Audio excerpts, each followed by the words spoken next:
이스라엘 역사에 있어서 모세라고 하는 사람을 빼놓고는 사실 이스라엘 역사를 말할 수 없을 정도로 모세라고 하는 사람은 이스라엘 역사에서 중요한 사람 중에 한 사람입니다. 모세는 아시는 것처럼 레위 지파에 속한 한 가정에서 태어납니다. 그때 당시에 그 이스라엘 백성들은 애굽에서 이미 종살이가 오랫동안 진행이 됐습니다. 요셉을 알지 못하는 왕이 일어남으로 인해서 그 변방 라암셋에 살고 있는 이스라엘 백성들이 뜨거운 감자로 대두가 되게 됩니다. 그래서 모세가 태어날 때는 바로가 명령을 내리기를 남자아이면은 하수해버리고 여자아이면 살려두어라 라고 하는 그 바로의 명령이 떨어진 그런 상황에서 모세가 태어납니다. 사실 자식에 대한 사랑은 어느 부모를 막론하고 사실 자기 목숨과도 바꾸라고 하면 바꿀 수 있는 그런 상황이 되는 것이 부모의 심정 아니겠습니까? 그래서 이 아이를 태어났는데 보니까 남자아이거든요. 그 당시에 바로의 명령이 떨어졌기 때문에 명령을 어기면은 어떻게 된다라고 하는 사실도 분명히 알고 있었음에도 불구하고 이 아이를 하수에 버리지 못하고 키우기 시작을 합니다. 어린 아이일 때는 잘 모르지만 시간이 지나면서 남자아이와 여자아이의 울음소리가 달라지게 되고 석 달을 숨겨서 키웠지만 더 이상 키울 수 없는 상황에 이르게 됩니다. 그래서 갈대 상자에 역청을 발라서 그 안에 그 아이를 놓고 나일강 물에 띄웁니다. 때마침 바로의 공주가 그 나일강에 목욕을 하러 왔다가 그 갈대 상자를 발견하고 그 안을 열어보니까 아이가 있는 거예요. 그래서 분명히 히브리인의 아들인 것을 알게 됩니다. 그래서 그 아이를 자기의 궁으로 데려가서 자기의 양아들로 삼습니다. 그래서 뭇에서 건져냈다라고 해서 이름을 모세 이렇게 이름을 지었습니다. 모세는 40년 동안 바로의 왕궁에서 모든 학문과 기술을 연마하면서 바로 공주의 아들로 성장을 합니다. 그러다가 어느 날 히브리 그 자기 동족들이 애굽의 그 간역자들에 의해서 학대를 받는 그 모습을 발견을 하고는 거기서 달려들어서 그 애굽인을 쳤는데 그냥 죽습니다.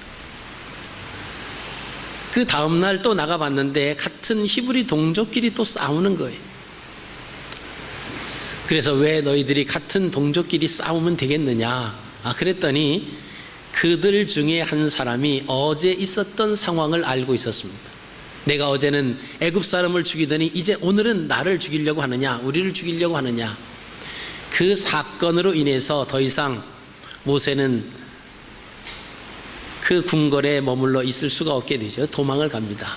미디안 광야로 나가서 거기서 40년 동안을 생활을 합니다.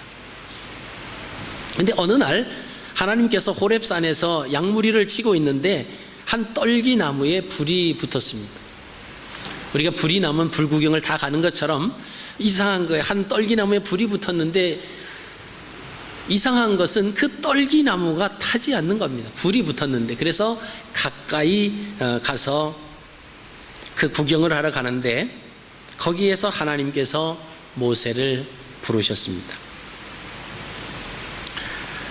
하나님께서 모세를 부르시면서 모세에게 하신 말씀이 뭐냐 하면 내 발에서 신을 벗어라. 여러분, 신을 벗으라고 하는 말씀은 아주 중요한 의미가 있습니다. 히브리 사람들에게 있어서 신의 개념은 우리가 가지고 있는 그 개념하고는 좀 다릅니다. 그들에게 있어서 주인은 신을 신는 거예요. 근데 종은 신을 신지 않습니다. 그러니까 하나님께서 모세를 부르시면서 내 발에서 신을 벗어라 이 말씀을 하신 것을 모세는 하나님께서 나를 부르셨는데 나를 종으로 부르시는구나. 다시 말씀을 드리면 당신을 심부름꾼으로 부르셨다라고 하는 것을 모세는 직감했다라고 하는 것입니다. 그리고 모세를 애굽으로 보내시죠. 그래서 애굽에서 이스라엘 백성들을 이끌고 나오시면서 하나님께서는 계속해서 모세가 하나님의 종, 심부름꾼이라고 하는 사실을 여러 번 각인시켜 주고 있습니다. 그 중에 이제 큰 사건이 뭐냐면 무리바 사건입니다. 백성을 애굽에서 인도하여 신광야를 떠나서 르비딤의 장막을 칩니다. 마실 물이 없다고 백성들이 원망을 합니다. 이스라엘 백성들이 가나안에 들어가기 전까지 40년 동안의 광야 생활에서 그 물 사건, 그 무리바의 물 사건이 크게 두 가지로 나옵니다. 첫 번째 그 사건이 나오는데 출애굽기 17장 5절에 나옵니다. 5절 6절 말씀을 보시면 여호와께서 모세에게 이르시되 백성 앞에 지나서 이스라엘 장로들을 데리고 나일강을 치던 내 지팡이를 손에 잡고 가라. 내가 호렙산에 있는 그 반석 위 거기에서 내 앞에 서리니 너는 그 반석을 치라. 그것에서 물이 나오리니 백성이 마시리라. 모세가 이스라엘 장로들의 목전에서 그대로 행하니라. 자, 첫 번째 무리바 사건에서 백성들이 물이 없다고 했을 때 하나님께서 모세에게 말씀하신 것은 6절에 보면 너는 반석을 치라 이렇게 말씀을 하십니다. 여기에 나오는 반석이라고 하는 그 단어는 추루라고 하는 단어를 썼는데 거대한 바위 덩어리라고 하는 의미입니다. 이 추루라고 하는 것은 조그만 바위가 거대한 하나로 이루어진 바위 덩어리를 말하는 그 추루라고 하는 단어를 썼습니다. 자, 이제 두 번째 무리바 사건이 나옵니다. 자, 두 번째는 하나님께서 모세를 향해서 반석에게 명하라 이렇게 말씀하십니다. 자, 첫 번째에는 하나님께서 반석을 치라 이렇게 말씀하셨고, 두 번째에는 하나님께서 그 반석에게 명하라 이런 말씀을 하십니다. 출애굽기 17장에 나오는 그 무리바라고 하는 그 물이 나오는데 민수기 20장의 무리바는 출애굽기 17장과는 구별되는 무리바입니다. 그래서 민수기 20장 무리바를 가데스의 무리바다 이렇게 지역 이름을 붙입니다. 그러니까 이스라엘 백성들이 가데스 바네아 즉 38년 전에 조상들이 그 10명의 그 불신앙의 고백을 통해서 모세를 따라서 대적했던 그 지점 가데스죠. 빙빙 돌아서 그 자리에 또 왔는데 그곳에서 물이 없다고 지금 원망을 하는 겁니다. 민수기 20장 8절에 나오는 가데스의 무리바에서 하나님께서 반석에게 명하라라고 하는 말씀을 하십니다. 그때 사용되는 그 반석이라고 하는 그 단어는 수루가 아니고 셀라라고 하는 단어를 씁니다. 이 셀라라고 하는 단어는 바위에 갈라진 틈이다라고 하는 뜻이에요. 이미 바위가 갈라져서 틈이 생겼다라고 하는 겁니다. 그래서 그 갈라져서 틈이 생긴 그 바위에 대해서 명하라 이렇게 말씀을 하셨습니다. 근데 모세가 이미 바위가 갈라져 있는 상태이기 때문에 지팡이로 칠 이유가 없었습니다. 근데 거기서 모세가 지팡이로 2번을 칩니다.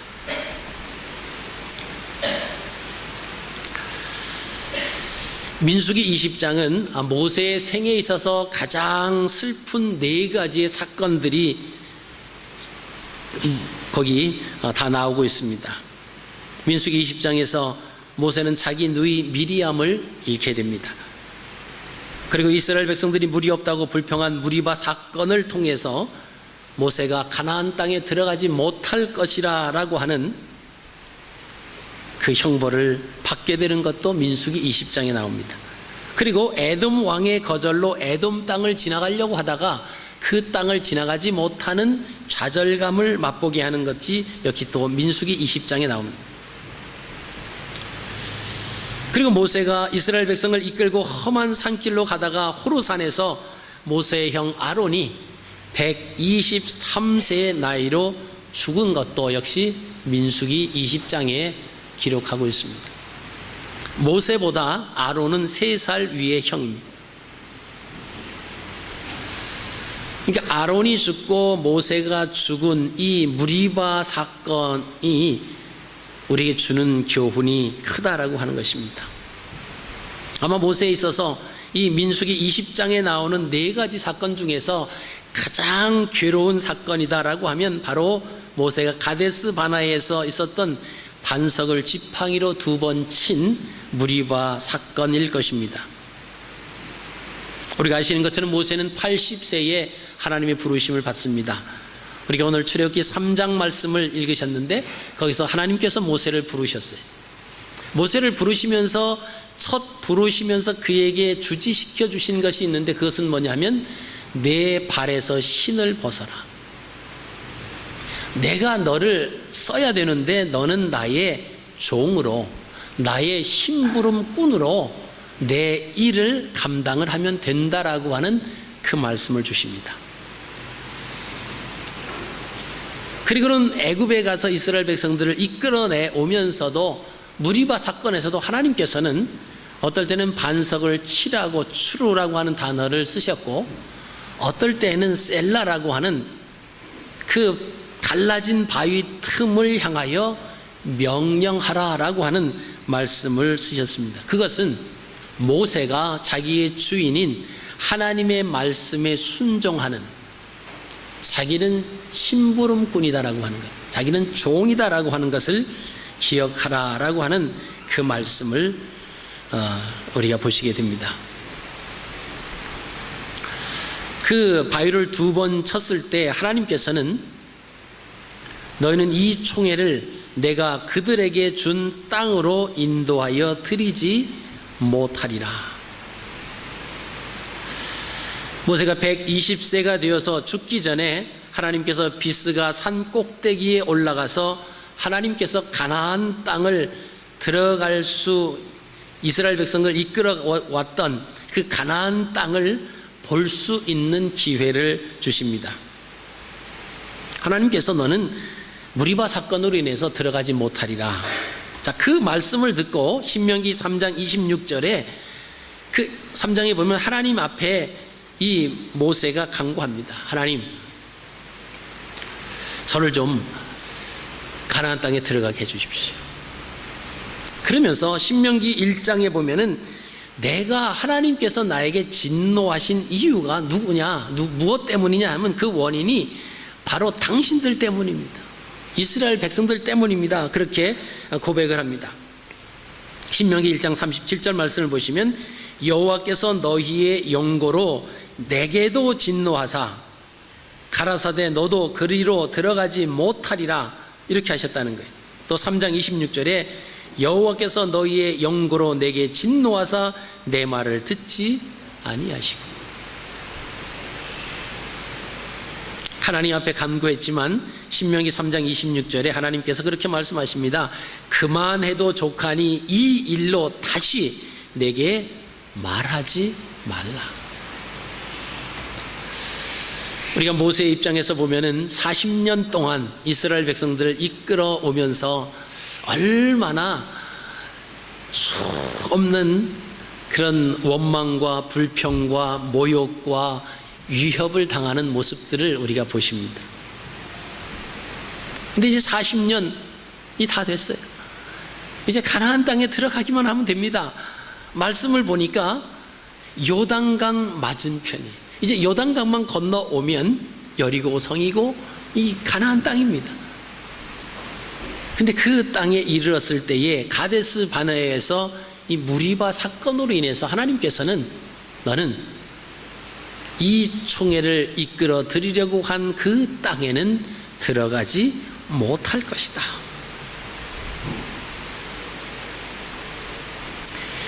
여기서 너희라고 하는 것은 광야에서 살아남은 새로운 세대들을 말하는 겁니다. 근데 이 새로운 신세대는 그 광야 40년 동안 다 죽은 구세대와 전혀 다를 바가 조금도 없습니다. 지금 누이 미리암을 잃고 슬픔에 잠겨있는 모세와 아론을 위로하기는커녕 물이 없다고 지금 원망을 합니다. 그러면서 모세와 아론을 세워놓고 공박을 하죠. 그러면서 그들의 언어는 구시대보다 더 직설적이고 더 가혹한 것을 보게 됩니다. 20장 3절에서 5절 말씀을 제가 읽어드리겠습니다. 백성이 모세와 다투어 말하되 우리 형제들이 여호와 앞에서 죽을 때에 우리도 죽었다면 좋았을 뻔하였도다. 그들의 선조들이잖아요. 죄로 인해서 1세대가 죽었지 않습니까? 그때 죽었으면 더 좋았을 뻔했다. 너희가 어찌하여 여호와의 총회를 이 광야로 인도하여 올려서 우리와 우리 짐승으로 다 여기서 죽게 하느냐? 너희가 어찌하여 우리를 애굽에서 나오게 하여 이 악한 곳으로 인도하였느냐? 이곳에는 파종할 곳도 없고 무화과도 없고 포도도 없고 석류도 없고 마실 물도 없도다.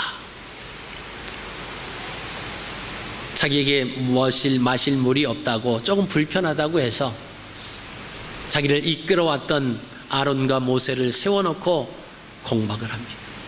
원망을 하죠.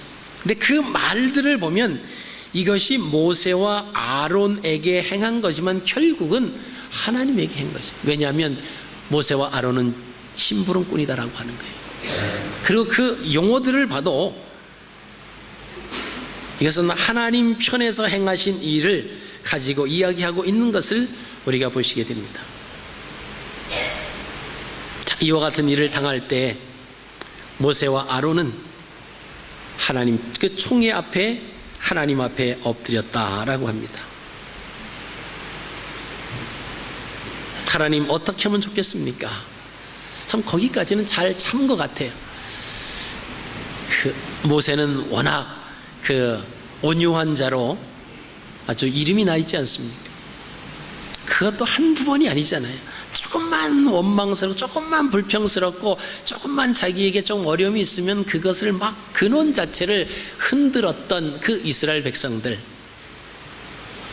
지금 누이를 잃고 슬픔에 잠겨있는 그 상황에서 위로해 주기는커녕 막 또 공박을 하는 그런 가운데서 그 이야기를 듣고는 총회 앞에서 떠나서 회막 앞에서 엎드립니다. 그런데 하나님께서 그렇게 말씀을 하세요. 모세야, 너는 내 지팡이를 가지고 내 형 아론과 함께 총회를 모아라. 총회를 모으고 너희는 그 목전에서 반석에게 명하여 물을 내라. 자, 하나님께서 반석에게 명해서 물을 내라고 말씀을 하십니다. 자, 거기까지는 참 좋았는데 모세가 아론과 함께 총회를 반석 앞에 모읍니다. 그리고 이렇게 얘기합니다. 패역한 너희여 들으라. 우리가 너희를 위하여 이 반석에서 물을 내랴. 그리고는 성질을 내면서 지팡이를 들어서 반석을 2번 딱딱 쳐버립니다. 근데 물은 나왔어요. 물은 많이 나와서 사람과 짐승이 다 그 물을 먹었습니다. 근데 하나님께서는 그 모습이 마음에 안 드셨습니다. 그 모습은 모세가 심부름꾼으로서 종으로서 해야 할 일을 하지 않았다라고 하는 것입니다. 민수기 20장 24절 말씀을 보시면은 아론은 그 열조에게로 돌아가고 내가 이스라엘 자손에게 준 땅에는 들어가지 못하리니 이는 너희가 무리바 물에서 내 말을 거역한 영고이니라. 모세의 마지막 죽음을 눈앞에 두고 하나님은 모세가 하나님의 종이라고 하는 사실을 다시 한번 확인시켜 주십니다.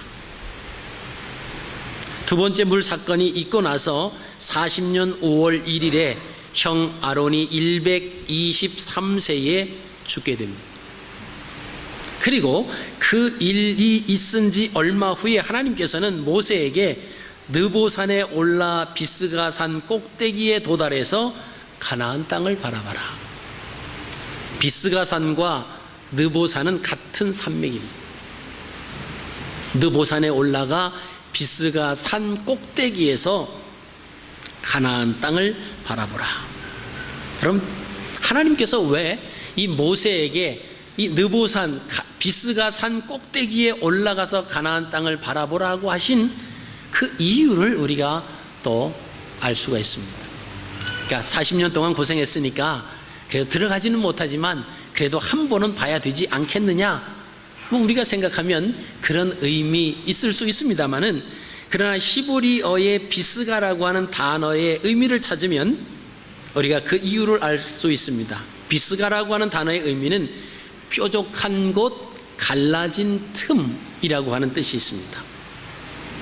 여리고 맞은편에 있는 모압의 산입니다.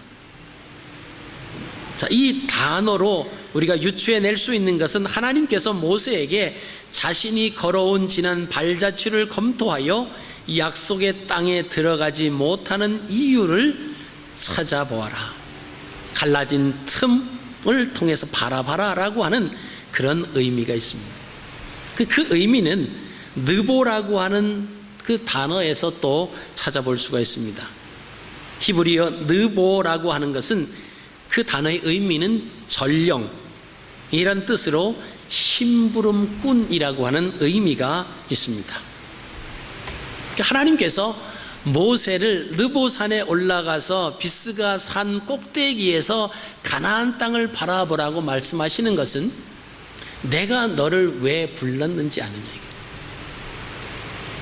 내가 어떠한 자격으로 부름을 받았는지 다시 한번 생각해 봐라 라고 하는 것입니다. 그것은 하나님의 심부름꾼으로 너는 부르심을 받았고, 하나님의 종이면 하나님의 말씀 그대로 순종하는 것이 내가 해야 할 사명이요 본분이다 라고 하는 것을 깨달으라고 하시는 의미에서 느보산, 전령이라고 하는 심부름꾼이라고 하는 갈라진 틈을 통해서 내 지나온 과거를 뒤돌아보라고 하는 그런 말씀입니다.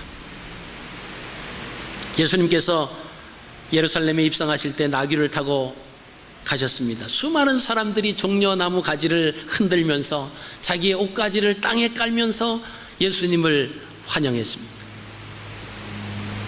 여러분, 그때 나귀라고 하는 녀석이, 어린 나귀가, 한 번도 사람을 태워보지 아니한 그 어린 나귀가 그래도 예수님이 장정이전, 그 예수님을 태우니 힘이 들겠죠. 근데 막 사람들이 환호하는데 막 나뭇가지를 꺾어서, 그리고 막 자기가 걸어가는데 옷가지를 피고 하니까 이게 착각할 수 있습니다. 그래서 힘은 들지만 자기를 그렇게 환영해 주니까 고개를 갸우뚱 갸우뚱 하면서 발에 장단을 맞추면서 예루살렘 성으로 들어갔을 수 있다라고 하는 것입니다. 우리나라의 60년대에 성령의 역사가 가장 강하게 일어났던 시대입니다. 여의도 백사장에서 집회를 하면 수많은 사람들이 몰려들기 시작했습니다. 근데 여의도 순복음교회가 지어지기 전에 그 백사장에서 조영기 목사님이 막 목회 초년이었죠. 수없는 사람들이 구름대처럼 모여왔고, 그때 박태선 장로라고 하는 사람이 있었는데 성령의 역사가 그에게 강하게 임했습니다. 막 손에서 불이 나갈 정도로 모든 병자들이 막 고침을 받는, 수많은 사람들이 백사장에 막 정말 까마득하게 모래알처럼 그렇게 모여들어서 집회를 하고 그랬습니다. 근데 이 양반이 그것이 자기의 능력인 줄 알고 착각을 합니다. 그리고 돈을 걷어들이고 하나님의 영광을 받으셔야 되는데 그 자리에 자기가 그 자리에 앉게 됩니다. 그래서 거대한 신앙촌을 만들었습니다. 근데 하나님의 역사가 더 이상 그에게 나타나지 않습니다.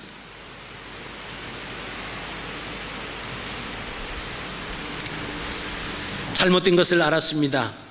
그렇지만 회개하지 않았어요. 신앙촌이라고 하는 이름을 버리고 천부교라고 만들어서 지금도 그 천부교가 있는 것을 우리가 보시게 됩니다.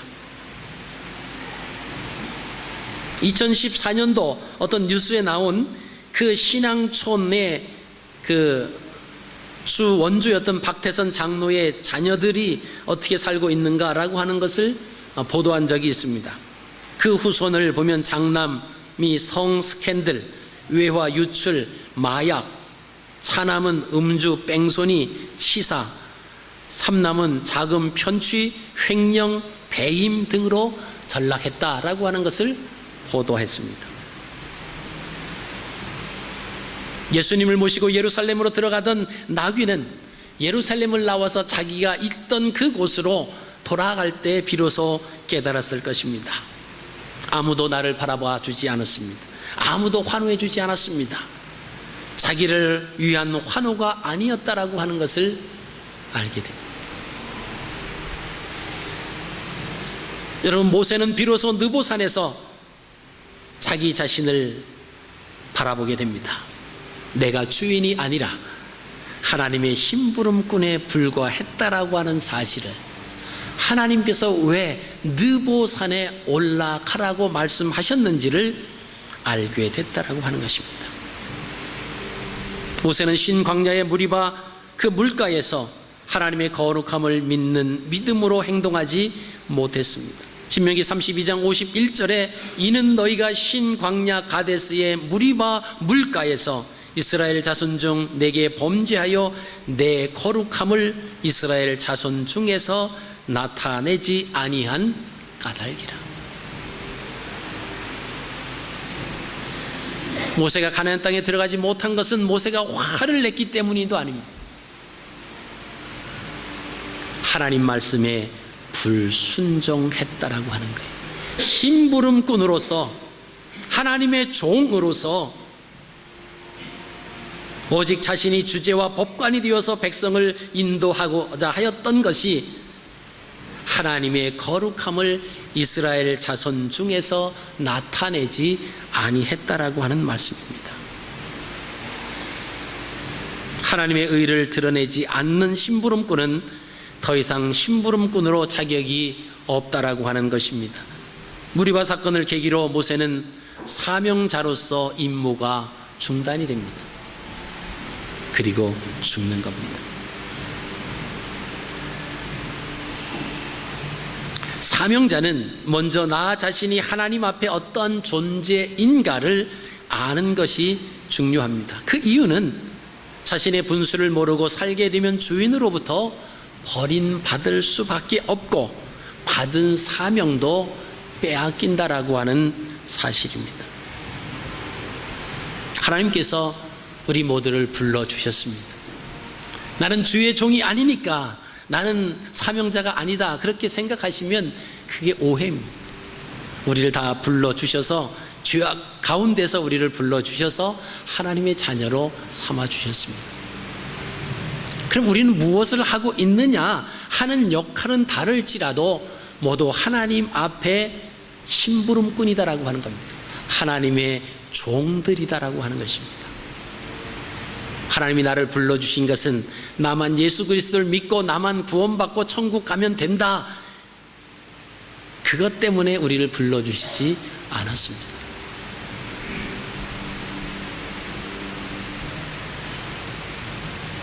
우리가 하나님 앞에 서는 날까지 우리에게 주신 그 하나님의 사명이 있다라고 하는 거죠.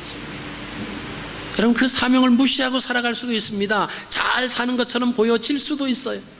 우리의 생각이 더 앞서서 살아갈 수도 있습니다. 그러나 중요한 것은 하나님께서 모세를 느보산에 오르라고 하신 말씀, 내가 전령으로 내가 심부름꾼으로 너를 부르지 아니했느냐. 호렙산에서 너를 부를 때 내 발에서 신을 벗으라고 한 이유를 너는 히브리인이기 때문에 어떠한 의미인지를 익히 알고 있지 않느냐. 그런데 왜 내 명령에 순종하지 아니하고 나의 거룩함을 이스라엘 백성들에게 나타내지 아니하고 너의 먼저의 생각대로 반석을 쳤느냐라고 하는 것입니다. 어떤 사람들은 얘기합니다. 모세가 120세가 됐으니까 이제 죽을 말도 하니까 나이가 돼서 이제 죽었다, 이렇게 얘기하는 사람도 있습니다. 그러나 그것은 성경을 잘 못 알고 이야기하는 것입니다. 신명기 34장 7절 말씀을 보시면 그 모세가 느보산에 올라서 비스가 산 꼭대기에서 적과 꿀이 흐르는 그 가나안 땅을 바라보고 거기서 죽는데, 그때 당시에 모세의 육신에 대해서 기록하고 있습니다. 그 눈이 흐리지 아니하였고 기력이 쇠하지 아니하였더라. 자, 왜 하나님께서 모세가 죽는데 이 하나님 말씀을 기록하는 저자는 그때의 모세의 눈은 흐리지 아니하였고 기력이 쇠하지 아니했다라고 하는 그 문구를 왜 삽입했을까라고 하는 것입니다. 거기는 이유가 있다라고 하는 것입니다. 사람이 죽을 때가 되면 제일 먼저 나타나는 증거는 눈이 풀립니다. 근데 모세는 눈이 흐려지지 아니했다 그랬습니다. 사람이 죽었는지 안 죽었는지 확인할 때 의사 선생님들 하는 게 대개 눈 동공을 확인을 하죠. 근데 모세는 눈이 흐리지 아니했고 기력도 쇠하지 아니했다라고 하는 것입니다. 그 말의 의미는 육신적으로는 아직 모세는 죽을 나이는 아니었다라고 하는 거예요. 더 살 수도 있다라고 하는 것을 말씀해 주시는 겁니다.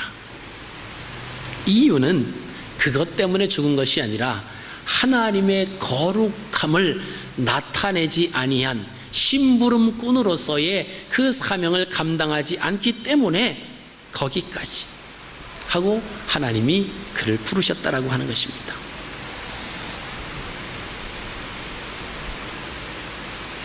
이스라엘 자손의 목전에서 내 거룩함을 나타내지 아니한 고로 너희는 이 회중일 내가 그들에게 준 땅으로 인도하여 드리지 못하리라 하시니라. 그럼 모세는 자신이 하나님의 심부름꾼이라고 하는 사실을 잊어버렸습니다. 하나님께서 자기를 전령으로 지금 사용하고 계시다라고 하는 사실을 잊어버렸습니다.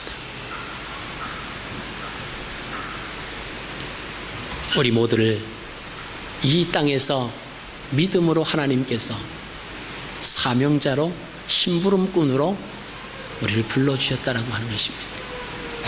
내가 받은 그 심부름이 무엇인지 우리는 그것을 떠나서 우리의 마음대로 우리의 생각대로 산다라고 하면 하나님께서는 우리를 향해서 느보산으로 올라오라고 말씀을 하실 겁니다. 여러분, 느보산에서 만나지 않기를 바랍니다. 느보산에 올라오는 것이 아니라 하나님 앞에 섰을 때 착하고 충성된 종아 잘하였도다. 우리에게 맡겨주신 일이 좀 다를 수 있습니다. 어떤 사람은 더 큰 것 같고 어떤 사람은 작은 것 같습니다. 그러나 하나님께서 우리에게 맡겨주신 것은 하나님이 그것을 맡겨주셨다라고 하면 크고 작고 좋고 나쁜 것이 없다라고 하는 거예요. 왜요? 주인의 심부름꾼으로 그 주인의 심부름만 잘하면 칭찬을 받기 때문에 그렇습니다. 자, 우리 모두는 하나님의 심부름꾼으로 이 땅에 머물러 있는 동안 그 사명을 잘 감당해서 하나님 앞에 설 때 잘했다고 착하고 충성된 종이라고 하는 그런 하나님의 칭찬을 받으시기 위해서 여러분, 이 땅에서 우리의 삶을 뒤돌아보면서 과연 하나님의 심부름꾼으로 내가 올바로 서 있는지 바른 길을 가고 있는지 늘 살피시고 또 하나님 앞에 설 때 칭찬받는 저와 여러분들의 삶이 되시기를 주님의 이름으로 축복합니다.